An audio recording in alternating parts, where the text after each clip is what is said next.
Hey, what's in your glass? I don't know. Exactly. We have no clue what we're sipping, but we're going to find out what's up with it and see if it's something you should be paying attention to or not. Let's get into it.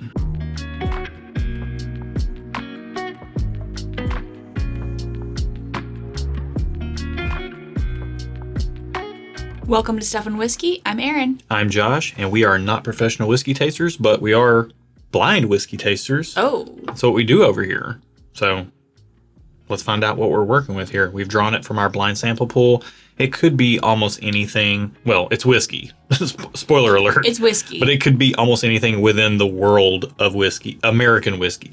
Bourbons and rye, dadgummit. It's bourbons and rye is what we've drawn in our pool. That's what this is. Oh, it's got some nice color to it, reasonably so. Let's find out what we've got. We taste this way, by the way, to remove all that bias, knowing what we're drinking. Mm-hmm. You know, you already have preconceived notions. We go into it totally blind. Let's dive in head first. Oh, hey, girl. Smell good. You like it? You smell it and like it? I mean, right off the rip, it smells really good. It smells very sweet. It gives me like a mix between butterscotch and caramel vibes. Yeah, you know, the image that pops into my mind is like the caramel popcorn tin at Christmas. Oh, yeah. You're getting like the caramel, the sweetness, the sugar. It's got like a little... But then there's that cheddar popcorn. I'm not getting cheddar popcorn in here. No. Wait, hold on. What kind of psychopath? The tin.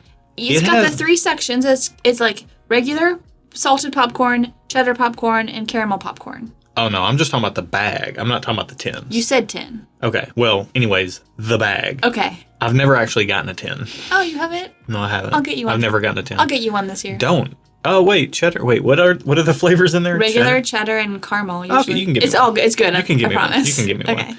Yeah, it's like a caramel popcorn, but it's like, you know, caramel popcorn doesn't actually smell like popcorn.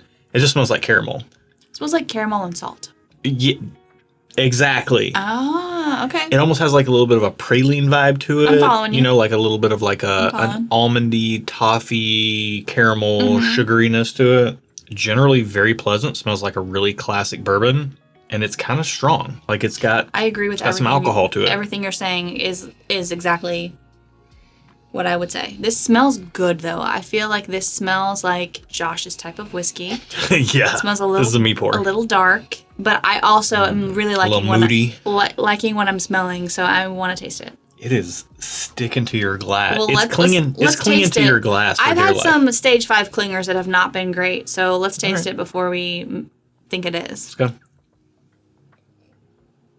This is good. I feel like everything on the nose transferred over to the palate. There's nothing that's standing out, like just like blowing me away as far as like, oh, it tastes like this. But this tastes like generally well-crafted, nicely tasting bourbon. Maybe it's proofy. The finish might be kind of watery, but maybe. Huh? Maybe. Who? What? Yeah. Where? What? Yeah. How? Like the texture on my tongue is a little thin. Okay. All right. Whatever. Just letting you know. I think all the stuff from the nose does carry to the palate. I'm getting a little bit of like brown sugar toffee vibes on the palate as well, which is incredibly enjoyable. Kind of that praline type of vibe to it. I really like this. I mean, this is the type of pour that, you know, living our normal lives, not in front of a camera.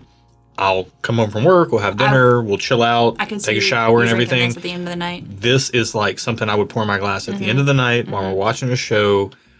Something I can pay attention to if I want to and dissect, or it's something I can just generally enjoy the kind of general sweetness, although it's got me salivating. Definitely in your wheelhouse for like the end of the night type of pour. Josh will generally, we'll kind of have some wind down time before bed when we'll watch a show, and he will normally pour himself something.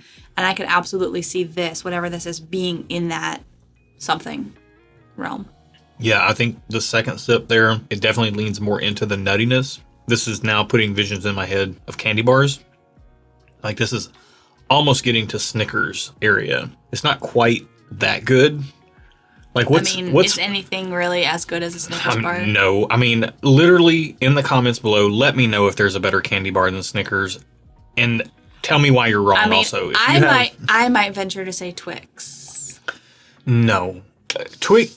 Peanut butter Twix is also very good. What? Wait, what? Also, no, classic. Reese's Pieces. Classic. Reese's Pieces. Well, Reese's aren't a candy bar. They're a cup. They literally say a cup the on pieces. Oh. the pieces. That's not a candy bar either. It's not a bar. You're right. Okay, then I'm going to say Twix bar. Snickers over Twix all day, every day. Okay, let us know in the comments below, Snickers or Twix. I know Snickers will win, and that's fine. I think I prefer Twix over Snickers. While I do still like Snickers, I would pick a Twix over a Snickers. What's a nutty candy bar that is like a Snickers but not as good as the Snickers? Almond Joy. No, it's a nutty candy bar that's not as good as a Snickers. This is like a Snickers kind of, but it's definitely not like an Almond Joy. Well, I answered the question you asked. You were actually asking something in relation to this. You said, "What's a candy bar? A nutty candy bar that's like a Snickers, but that's not as good as a Snickers." Oh, Baby Ruth. Baby Ruths are like Snickers, but not as good. Oh, that's what this is. Are they? Yeah. I don't think I've ever had a Baby Ruth. Well, I haven't in a long time, because why would you eat a Baby Ruth when you can eat a Snickers? Fair. What are we doing here? Come on. You got one life to live. Who knows? Tomorrow's never promised. Eat the Snickers, not the Baby Ruth. If you're going to go on a candy bar spree, get your Snickers in. Or get yourself some Twix and Reese's Pieces. I mean, if you're in the mood for it.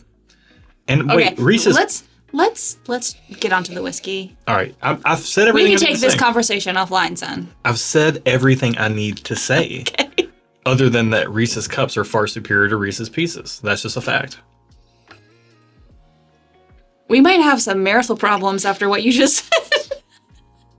Let us know in the comments below. You know I'm right. I like them both, but if you were like, "Hey, Aaron, you could have Reese's Pieces or a Reese's Cup," I'd be like, Reese's Pieces all day long. And it's not Reese's Pieces either. Get out of my face if you say that. Hey, thumbs up. I like this. Oh. I like it a lot. I don't love it, but I'm not far off. If there's value here, if the price is low enough, I would go to 2 thumbs up. I think that this tastes like a really well-crafted bourbon, in that $60 range. Like, I'd be super happy with that. Yeah. I'm not mad at $80. Yeah, that ballpark. Should I get my rating? Yeah. I'm going to give it thumbs up as well. I'm liking, it's a little bit of a darker profile without being heavy. I still think the liquid in the glass has a thin consistency of liquid, but the flavor is very nice. So the texture of the liquid it doesn't matter as much because the flavor is really, really good. So thumbs up. Cool. All right. We're going to find out the price. Okay. Like I said, I think it's, $60 to $80 is kind of the ballpark range. What number we got? 92. We'll see where we're at. We are at, holy moly. What is it? $200. I mean, it's got a lot going on. So I'm not surprised necessarily, but I don't want to pay that for it. So I'm going to go just okay. I could take it or leave it. Probably the type of thing I would get in a bar before buying a bottle of it. I can't think of anything that's $200 is like quite this nutty.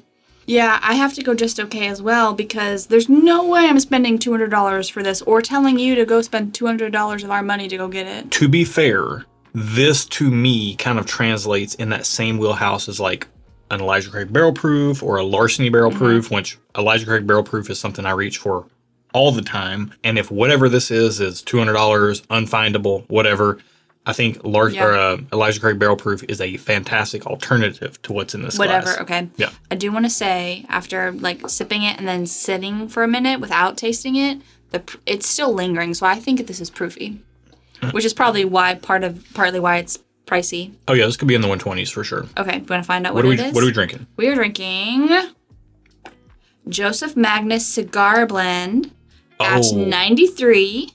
And it is 119.66 proof. And this is thanks to Bill and Delia Kavanaugh. So wow. Thanks, okay. So the wild thing is that as you were saying that, there's so this is a finished whiskey. Okay. This is a finished bourbon. In what? How's it finished? I think cognac, Armagnac, and maybe one other type of cask. Yeah, it's a lot of yak finishing on this. I like knitting with yak yarn. Okay. All right, this isn't the knitting and whiskey podcast. Well, I mean, I guess knitting would fall into stuff. To me, this is a product that I have very little familiarity with at all. Yeah, same. I'm not going to critique the price tag too much. Okay. Personally speaking, it's hard to find. It's It's hard to get your hands on.